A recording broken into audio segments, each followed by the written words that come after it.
Hello friends, my YouTube channel defence classes पर आपका स्वागत है। आज फिर मैं आपके सामने एक नया वीडियो लेके आया हूँ। इसमें जो एयरफोर्स XY ग्रुप में टोटल ट्रेड्स कितनी होती है और कौन सी ट्रेड बेस्ट है और ट्रेड आखिर कैसे मिलती है और क्या ट्रेड को चेंज किया जा सकता है एक बार मिलने के बाद, और ट्रेनिंग सेंटर पर कौन कौन सी स्क्वाड्रन है और कितनी स्क्वाड्रन है और एक स्क्वाड्रन में कितने बच्चे होते हैं, उन सब चीज़ों पर मैं डिस्कस करने वाला हूँ। चलिए इस वीडियो को शुरू करते हैं।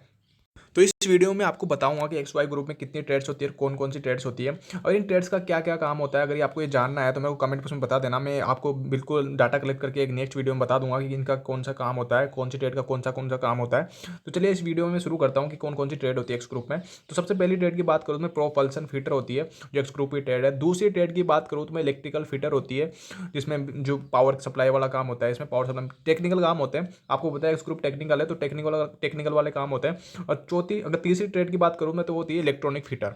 इलेक्ट्रॉनिक फीटर होता है। चौथी है एयर फ्लेम फीटर और पांचवी है वीपन फीटर। जिस वीपन फीटर आपने सुना भी होगा, वीपन फीटर में जैसे मिसाइलों के टेक्निकल काम होते हैं, हथियार लगाना। आपके सारे जिसको वीपन फीटर मिलेगी उसको हथियारों के बारे में सारी जानकारी वहाँ पे दी जाएगी, ट्रेनिंग दी जाएगी। उसमें जो भी टेक्निकल काम है वो उसको सिखाए जाएंगे। तो आपने वीपन फीटर बहुत ज़्यादा सुन भी लिया होगा, जो बच्चा आपने एयरफोर्स में ज्वाइन कर रखा है तो उसने बताया भी होगा कि ये ट्रेड होती है।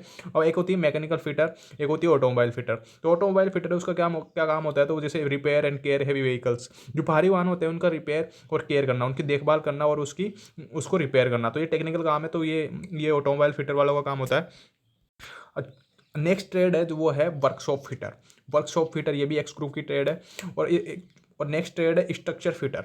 और फिर एजुकेशन इंस्ट्रक्टर। जो एजुकेशन इंस्ट्रक्टर है ये नॉन टेक्निकल ट्रेड है लेकिन एक्स ग्रुप में आता है। एक्स ग्रुप में आता है लेकिन ये नॉन टेक्निकल ट्रेड है। बाकी जो ट्रेड है ये टेक्निकल ट्रेड है। तो आपको यहाँ पे 9 ट्रेड है दिख रही होगी, ये एक्स ग्रुप की ट्रेड है। एक्स ग्रुप की ट्रेड है ये। बाकी एक एजुकेशन स्ट्रक्चर है वो नॉन टेक्निकल ट्रेड है लेकिन वो भी एक्स ग्रुप की ट्रेड है। ये बाकी ये सारी जो 9 ट्रेड है ये टेक्निकल की ट्रेड है। अब आपके मन में डाउट होगा कि सर इसमें से बेस्ट ट्रेड कौन सी है, तो मैं तो बताना चाहूँगा कि सारी ट्रेडें बेस्ट है अपने आप में। जो एयरफोर्स की ट्रेड है, एयरफोर्स ट्रेड दे रहा है तो सारी ट्रेडें बेस्ट है। अब आप ये भी सोच रहे हो कि सर इसमें कौन सी ट्रेड में जो कम काम होता है, तो देखो अगर आप एयरफोर्स में आए हो तो आप ये उम्मीद नहीं लगा सकते कि इसमें कम काम होगा तो मैं इसको ले लूँगा। एयरफोर्स में जितनी भी ट्रेड है काम सब में है। लेकिन फिर भी मैं आपको बता दूँ, जो कई बच्चों से पता चला है कि जो वर्कशॉप फिटर होता है इसमें बहुत कम काम होता है। वर्कशॉप फिटर ट्रेड होती है इसमें बहुत कम काम होता है। और यदि आप मान लो जो प्राउड फील वाली जो ट्रेड है उसमें सबसे बड़ा ट्रेड है वो ट्रेड है वीपन वीपन फीटर। और भी ट्रेडर हैं, बाकी वीपन फीटर में क्या आपको जो भी जो वहाँ पे वीपन होते हैं उनकी जानकारी दी जाएगी, उनके बारे में टेक्निकल काम सिखाए जाएंगे। आपको जो मिसाइलें लगाते हैं उसमें एयरक्राफ्ट में वो सारी चीज़ें आपके बारे में इसमें बताई जाएगी। तो जो अगर प्राउड फील वाला जो काम है वो वीपन फीटर में, बाकी एयर फ्लेम में इसमें भी बहुत सारा बहुत अच्छा काम है। तो अगर आप बिल्कुल आरामदायक नौकरी अगर एक्स ग्रुप में चाहते हो तो वर्कशॉप फीटर है। वर्कशॉप फीटर में इसमें कम काम होता है। अगर ज़्यादा काम अच्छा काम चाहिए तो आपको और ट्रेड है, बहुत सारी ट्रेड है, वीपन फीटर है, एयर फ्लेम फीटर है, ये बहुत सारी ट्रेड आपको मिल जाएगी। अब मैं बात करता हूँ वाई ग्रुप की ट्रेड्स की। तो वाई ग्रुप ट्रेड्स में अगर मैं पहले नंबर पे बात करूँ तो operation assistant eight air defence, ठीक है, ऑपरेशन असिस्टेंट एयर डिफेंस। दूसरी ट्रेड की बात करूँ तो operation assistant air traffic system, ठीक है, एयर ट्रैफिक सिस्टम। तीसरी है कम्युनिकेशन असिस्टेंट। और चौथी है अकाउंट असिस्टेंट, लॉजिस्टिक असिस्टेंट। फिर नेक्स्ट है मेट्रोलॉजिकल असिस्टेंट। फिर एनवायरमेंट सपोर्ट सर्विस असिस्टेंट जो ESA से बोलते हैं उसको शॉर्ट में। फिर मेडिकल असिस्टेंट जो म्यूजिशियन एंड कार्टोग्राफर वाली है। और इंडियन एयर पुलिस, ये आपको पता है इंडियन एयरफोर्स जो पुलिस होती है वो है।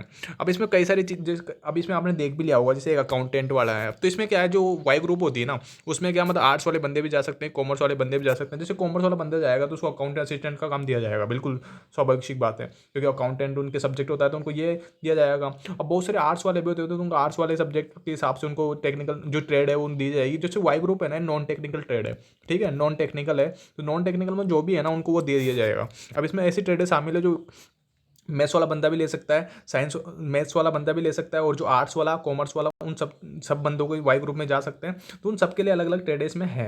अब जैसे इंडियन एयरफोर्स पुलिस है, आपको पता है इसका काम क्या होता है। इंडियन जैसे आप वहाँ पे मेडिकल देने गए होंगे तो वहाँ पे बाहर जो वहाँ पे जो मेडिकल सेंटर होता है उस पर बाहर वहाँ पे उगस लगाते रहते हैं, देखभाल करते रहते हैं वहाँ पे। तो उनका यही काम होता है एयरफोर्स पुलिस का। और बस म्यूजिशियन है तो वहाँ पे म्यूजिक का वहाँ पे आपको सिखाया जाएगा, फिर आपको गाने का मौका, मतलब वहाँ पे जो भी पियानो बजाने का सबका मौका मिलेगा आपको। मेडिकल असिस्टेंट का आपको कम पता ही है कि जो मेडिकल असिस्टेंट होते हैं आपको मेडिकल चेकअप होता है वहाँ पे। तो सारी जो ट्रेडें हैं वो सबका अलग अलग काम है। अगर आप ये वीडियो जो मैं इस पर बना दूंगा नेक्स्ट वीडियो, जो कि कौन कौन सा इस पर काम होता है कि इनके स्टेट का क्या काम है, स्टेट का क्या काम है, तो उस पर मैं नेक्स्ट वीडियो बना दूंगा। आप कमेंट बॉक्स में बता देना कि वीडियो बनाना है या नहीं बनाना। अब डाउट ये है कि जो ट्रेड्स है ये मिलती कैसे है। तो मैं आपको बता दूं, जो ट्रेड्स है ना, ये आपके ओवरऑल परफॉर्मेंस होती है, जो बेसिक ट्रेनिंग की जो परफॉर्मेंस होती है उसके आधार पर। और मैं ये भी नहीं कह सकता कि बिल्कुल उसी के आधार पर मिलती है, नहीं, ऐसा भी नहीं हो सकता। ये बिल्कुल एक रैंडम तरीके से, रैंडम प्रोसेस होती है इसकी, रैंडम तरीके से ही मिलती है। कोई ऐसा नहीं है कि नहीं इस बंदे को वीपन देना है, इस बंदे को कुछ भी, रैंडम जो आपका नंबर आया जिस पर जो ट्रेड मिल गई वो मिल जाती है। इसमें कोई ये नहीं होगा कि आप जो अच्छा स्कोर किया है आपको तो ये ट्रेड मिलेगी, बिल्कुल आपको श्योर मिलेगी, ऐसा कोई ज़रूरी नहीं है। यहाँ पर रैंडम प्रोसेस है, आपको जो ट्रेड मिल गई वहाँ पे मिल जाती है। और आप, अब रही बात क्या ट्रेड चेंज हो सकती है, जैसे आपको मान लो वीपन ट्रेड मिली और आपको वर्कशॉप ट्रेड लेनी है तो ये चेंज हो सकती है, तो बिल्कुल चेंज नहीं हो सकती। एक बार जो ट्रेड आपको मिल जाएगी वो आप उसको ट्रेड को चेंज नहीं करवा सकते, क्योंकि ये डिफेंस है। डिफेंस में जो जो काम आपको दिया जाता है उसको आपको पूरा करना ही पड़ता है, वो चेंज नहीं होगा। और अगर आप इस ट्रेड्स की पीडीएफ चाहते हो तो टेलीग्राम चैनल में मिल जाएगी। टेलीग्राम चैनल का डिस्क्रिप्शन में लिंक मिल जाएगा, आपको वहाँ पे ज्वाइन हो सकते हो टेलीग्राम चैनल पे। आपको इसकी जो पीडीएफ है, जो वाई ग्रुप की ट्रेड्स है, एक्स ग्रुप की ट्रेड और स्क्वाड्रन अभी बताऊंगा अभी आगे, तो उसकी सारी पीडीएफ आपको टेलीग्राम चैनल पर प्रोवाइड हो जाएगी। तो आप टेलीग्राम चैनल से अगर आप नहीं जुड़े हो तो डिस्क्रिप्शन बॉक्स में उसका लिंक दिया हुआ है, वहाँ पर आप जुड़ें ताकि आपको लेटेस्ट इन्फॉर्मेशन वहाँ पर आपको प्रोवाइड हो जाएगी। अब मैं बात करता हूँ स्क्वाड्रन की। तो स्क्वाड्रन क्या होती है? स्क्वाड्रन वो होती है, जैसे आप बेसिक ट्रेनिंग के लिए बेलगांव या कौदी जहाँ पे भी जाओगे, जैसे बेलगांव में जाओगे तो आपको वहाँ पे एक यूनिट में बांटेंगे। यूनिट जैसे आप अलग यूनिट होती है तो उसे यूनिट की तरह आप मान सकते हो कि स्क्वाड्रन होती है। स्क्वाड्रन जैसे यहाँ पे बेलगांव में 6 स्क्वाड्रन है। इसका नाम अगर आप देखोगे तो कटर स्क्वाड्रन, लातिफ स्क्वाड्रन, मेहर स्क्वाड्रन, लाल स्क्वाड्रन, सुबोत्र स्क्वाड्रन, मजूमदार स्क्वाड्रन। तो ये 6 स्क्वाड्रन है। अब इसका मतलब क्या है, इसमें क्या होता है, तो जो बच्चे जाते हैं ना उनको वहाँ पे जो कोई सी भी स्क्वाड्रन वहाँ पे मिल जाती है, उसको प्रोवाइड करवा दी जाती है। अब जैसे एक स्क्वाड्रन में जैसे अगर बच्चों देखो ना, तो मैं आपको बताऊंगा अप्रोक्स लगभग 600 बच्चे होते हैं। अब इसमें बढ़ाने की बात भी चल रही है, इसमें बच्चे बढ़ाए जाएंगे। अब आप 6 स्क्वाड्रन देखोगे तो लगभग 3600 बच्चे हो जाते हैं। लेकिन बिल्कुल अप्रोक्स नहीं, बिल्कुल सटीक नहीं है कि 600 ही बच्चे एक स्क्वाड्रन में होते हैं, ज़्यादा और कम भी हो सकते हैं। लेकिन आप यहाँ पे देखोगे टोटल अगर 3600 है तो अब इसमें बढ़ाने की बात हो रही है कि 100-150 इसमें बढ़ाए जाएंगे, ताकि वैकेंसी, तभी तो बढ़ाने की बात हो रही थी कि वैकेंसी इस बार बढ़ेगी, तो वैकेंसी कहाँ से बढ़ेगी, तो यहाँ पे क्योंकि यहाँ पे 100 से 150 बच्चे यहाँ पे एक स्क्वाड्रन में बढ़ाए जा रहे हैं। अब आपके मन में एक और डाउट मैं आपको क्लियर कर दूं, जो स्क्वाड्रन है इनका नाम ऐसा इसलिए है कि जो यहाँ पे जो स्क्वाड्रन है ना, इनका जो एयर चीफ है, वहाँ पे एयर चीफ स्टाफ है, उनके नाम पे रखा गया है। जैसे यहाँ पे आप कटर स्क्वाड्रन देखोगे तो जहाँ पे एयर चीफ स्टाफ थे पहले 1980-70 के, तो उनमें आप एक बार इनको नेट पर डाल के देखना, आपको सारा इनका पता चल जाएगा, हिस्ट्री पता चल जाएगी कि इसका नाम ऐसा क्यों रखा। लेकिन इसमें एक स्क्वाड्रन है मजूमदार स्क्वाड्रन, ये किसी एयर चीफ स्टाफ नहीं था, ये पहला फाइटर पायलट था, ये पहला फाइटर पायलट था, इस वजह से इसका नाम मजूमदार स्क्वाड्रन एक अलग ही है। बाकी ये जो पाँचों है ना, ये एयर चीफ स्टाफ के हैं और बाकी ये एक है फाइटर पायलट है।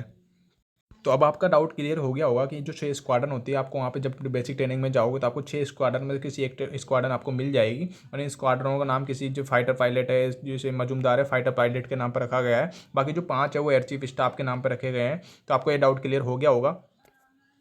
और आप यहाँ पे भी मैं आपको बता दूँ, स्क्वाड्रन आपके हिसाब से चूज नहीं करेंगे कि आपको कौन सी चाहिए। वहाँ पे जो रैंडम प्रोसेस होता है उसी के थ्रू आपको ये मिलती है, उसी के थ्रू आपको ये दी जाएगी। आप इसमें चेंज नहीं करवा सकते कि मेरे को ये स्क्वाड्रन चाहिए, वहाँ पे जो दिया जाएगा उसमें आपको एक्सेप्ट करना पड़ेगा। अब भी अगर आपके मन में कोई डाउट है ट्रेनिंग से संबंधित, किसी भी संबंधित कोई डाउट है, तो टेलीग्राम चैनल में पूछ सकते हो, इंस्टाग्राम पे फॉलो कर सकते हो, आप पर्सनली आप डाउट पूछ सकते हो। मैंने डिस्क्रिप्शन बॉक्स में लिंक दिया हुआ है। और यदि आप चैनल पर नए हो तो चैनल को सब्सक्राइब कीजिए, वीडियो को लाइक कीजिए, यदि पसंद आए तो, या डिसलाइक भी कर सकते हो यदि आपको पसंद नहीं आया तो।